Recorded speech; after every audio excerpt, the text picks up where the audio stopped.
Hi everybody, and welcome to this video, which is about how do you create a leadership development plan for your practice. Ever heard a lot about leadership and think you should be doing something about the leadership of your dental practice, but then thought, where do I start? How do I go about doing that? Well, this video is about helping you to create a plan so that you can know how to get started and where to begin. There are essentially, for me, 6 different steps for you to take in order to develop this leadership development plan for your practice. And that's what I'm going to take you through. So the first step is to think about what are the needs of your dental practice from a leadership development point of view. Okay, Jeremy, that's fine, but what are the needs? I have no idea.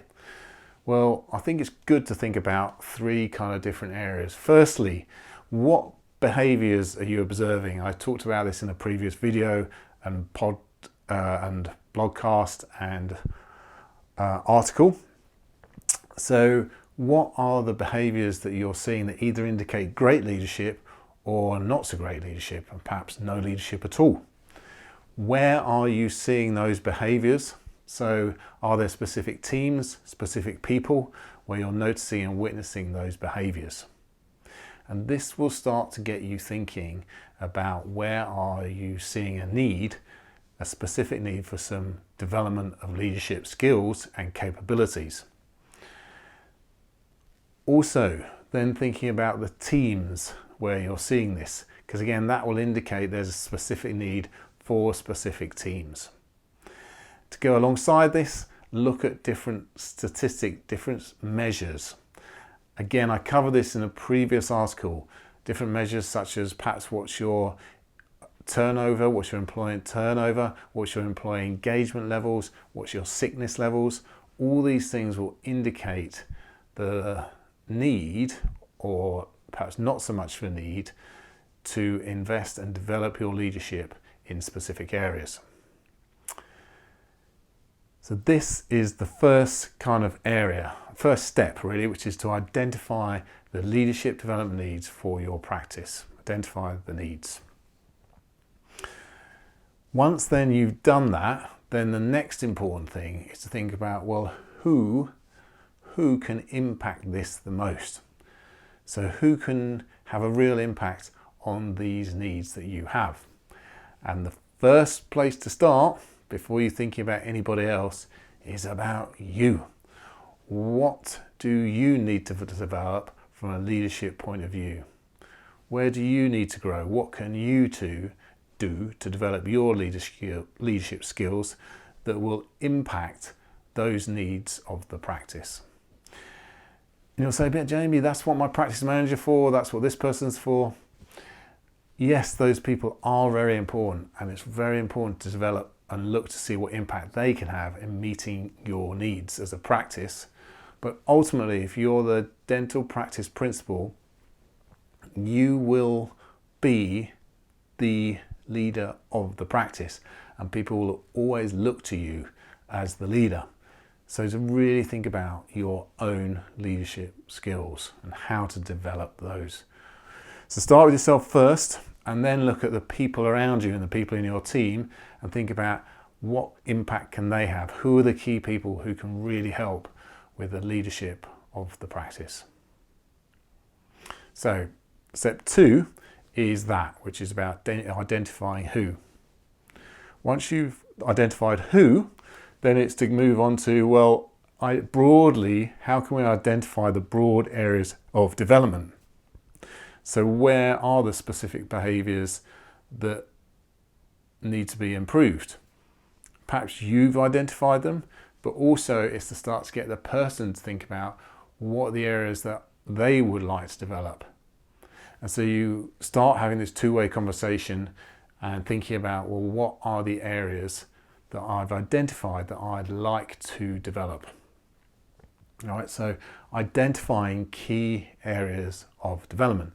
An example of this might be you yourself are really struggling with always firefighting. and always feeling like I'm just going without having the time to really proactively focus on important things to move the practice and your business forward. So that's identifying a key area for development and to look at as to how you can change that. So that's the third step, which is identifying the key area for development. After that, we have to put in place clear objectives. So using some of the measures that perhaps you have in place already, identify key objectives that you want to get to. Make sure they're SMART, meaning specific, measurable, achievable, relevant, time-bound, and especially the time-bound piece is something that's often missed. So it might be that you say, I want to get our sickness level down to whatever percent in a year's time, so 1 year from now. So that's very specific and it's very time-bound, right? Rather than just saying, I want to reduce our sickness levels. Be specific, be time-bound, be clear about it. Could be on employee engagement levels, could even be about specific behaviours, but really make sure you have clear objectives identified as to what you're looking to achieve with your leadership development program. Following on from that, you have to, of course, think about what actions will then really move the needle. So what are the actions that are clearly going to move the needle? And some of the actions that people, individuals and teams can take to develop their leadership skills are like to be as follows. Firstly, there's a self-guided portion to this.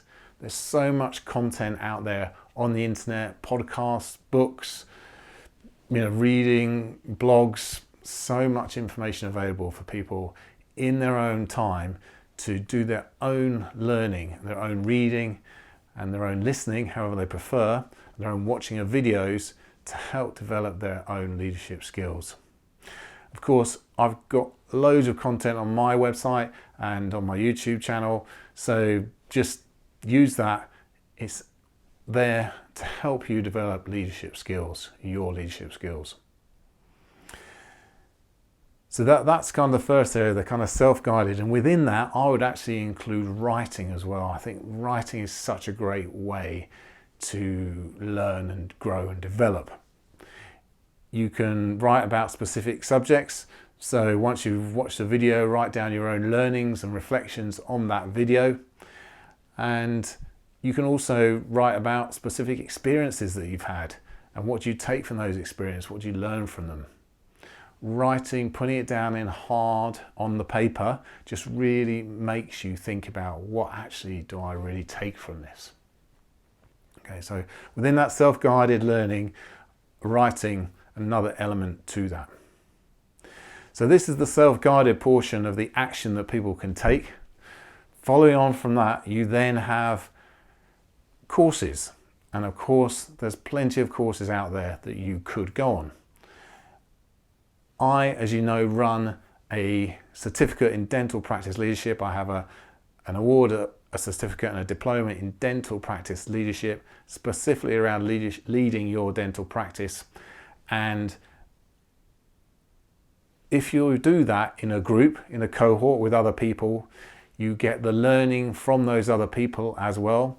And you also get the learning, or you're also more accountable within the group to doing the actions that you need to do as part of that course. So courses are a great way to hold you accountable for doing more of the follow-up stuff that you need to do on your own.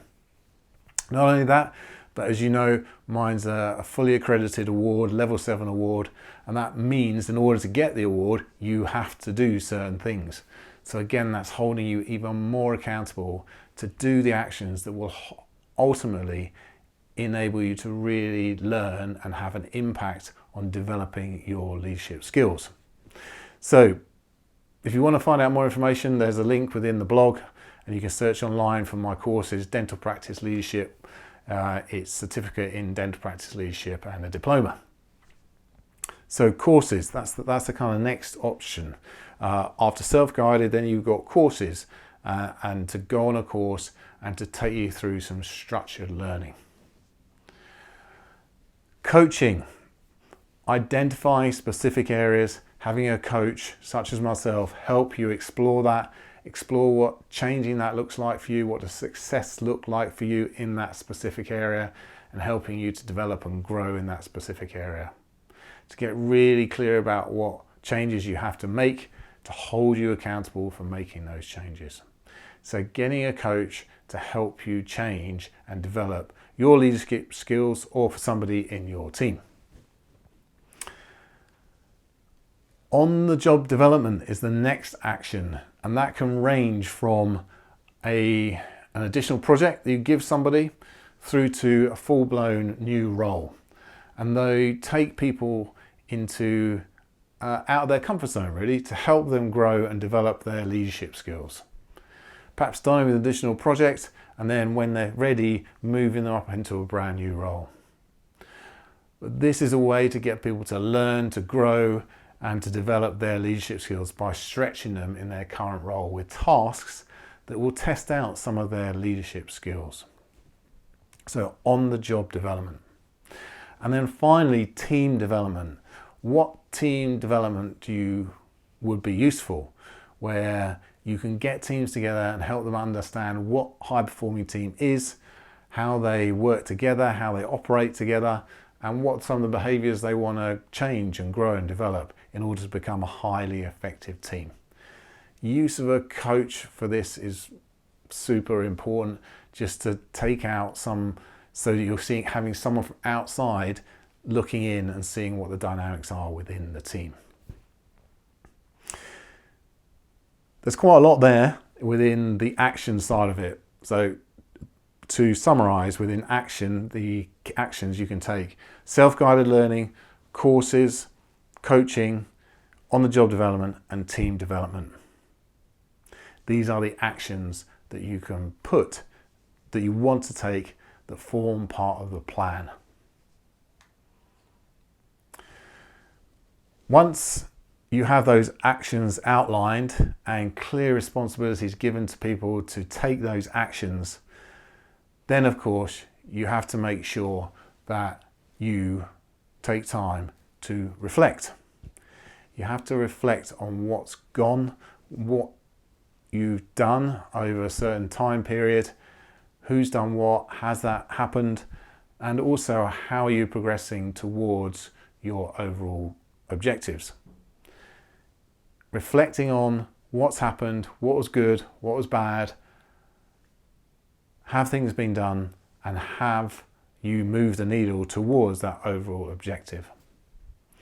Of course, if you don't write down in your plan who's responsible for what and who's agreed to do what, then it's going to be very difficult to review and reflect on that. So all the things that we've talked about, having clear objectives written down, is so important when you come to then reflect and review on where you're at. Hence, you must do that.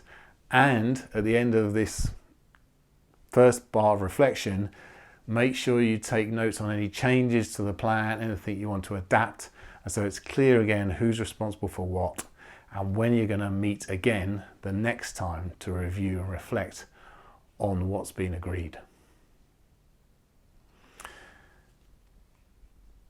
Okay, that is the overall different steps that you have to take and the plan to really get yourself going in terms of a leadership development plan for your practice. To summarize, number one, what are the needs, leadership development needs, leadership needs for your practice? Number two, who can impact this? Number three, what are the areas of development?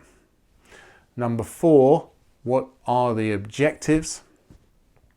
Number five, what actions are you going to take? And number six, when are you going to reflect and review on those actions and how you're progressing towards your objectives? Write it all down, get it into a clear plan, and then make those put those actions in place and really start to develop and grow the leadership in your dental practice. Hope that's useful. Thanks for watching. Bye for now.